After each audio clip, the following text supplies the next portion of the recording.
Amazing, amazing. Let me just sorry, let me just hang on. Sorry, bear with me. I'm just trying to bring this up and let's load it. Reduce the fiddling approach. Hi guys, my name's Deepak Shukla, founder at Pearl Lemon Sales. We're a sales training and development agency based in the UK as well as the USA, and welcome back to day number.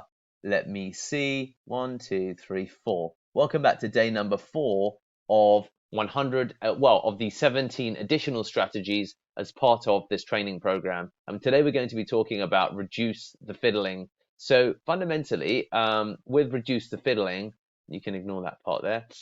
With reduce the fiddling, it's really a case of when it gets to taking down information or booking in an appointment, please be ready. Okay, so your call prep is just a case of having the correct calendar open, having the email account open, or however you're going to take notes.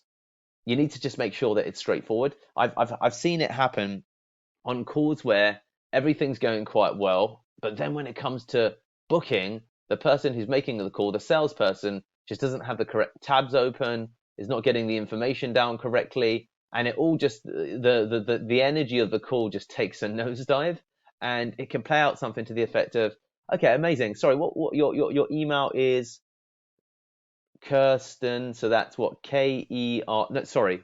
So what was that? Sorry, I couldn't hear K C. Oh, okay. Sorry. So can you hear that when getting someone's name spelled incorrectly a couple of times, when mishearing what someone says, when trying to figure out the time zones for the calendar and that taking some time, like all of this type of stuff needs to be smooth as shit. Okay, it needs to be smooth as hell because it just dampens the energy of the call if you're unable to get some of these basics in place. So this is really just a case of being prepared and having a good ear to listen attentively to what the person is saying. So you just stop fiddling about with nonsense basically. And it's definitely a personal pet peeve of mine when I'm on a call with somebody and they need several, I'm busy, it sounds interesting enough, I do want to talk about it, but I don't have time to sit and listen through, and then I have to, sit and watch them, sit and listen to them bumble around, to not be quick. And it just gives me an indication of what working with them is going to be like, which is going to basically be like this. So people make judgments on a call instantly based upon whatever it is that you're actually doing. And they take, for example, you fiddling around to be a reflection of the company you're calling for. You're thinking that, oh, Christ, if this person can't even get my email down right, this person can't work out the time zones and they're the one calling me. If this person can't XYZ, then I'm probably not going to be interested. So at that point, I would back out of a booking.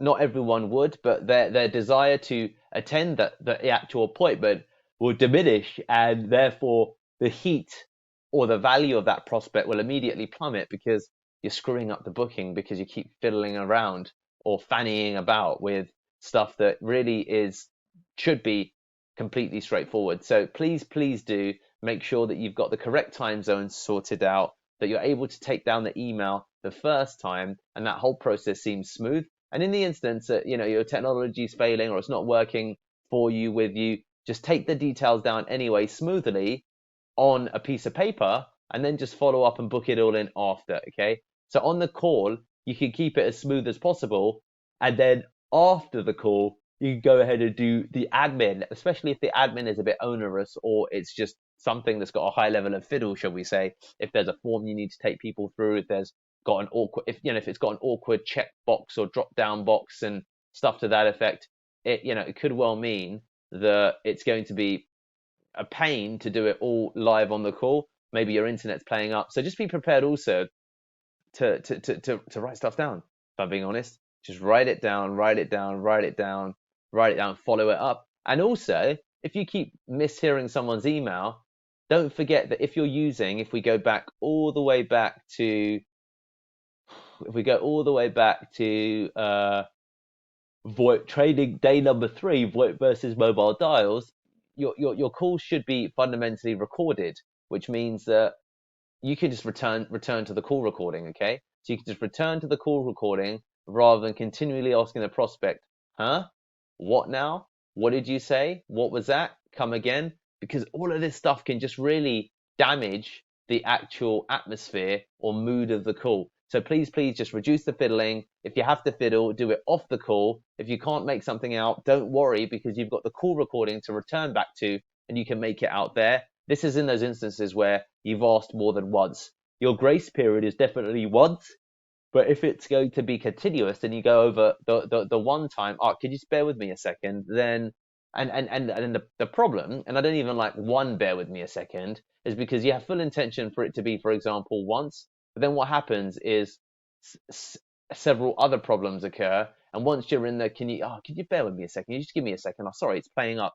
You suddenly have like one, two, three, like four, five. It goes on problems that occur, and all the while the prospect is sitting there thinking, I don't want to work with this company anymore. No, no, no, no, no, no, no, no, no, no, no. I don't want to work with these guys anymore. So please do reduce the fiddling on the call by getting your system set up correctly, expertly the first time, so that then it's just smooth sailing throughout. Cheers, guys.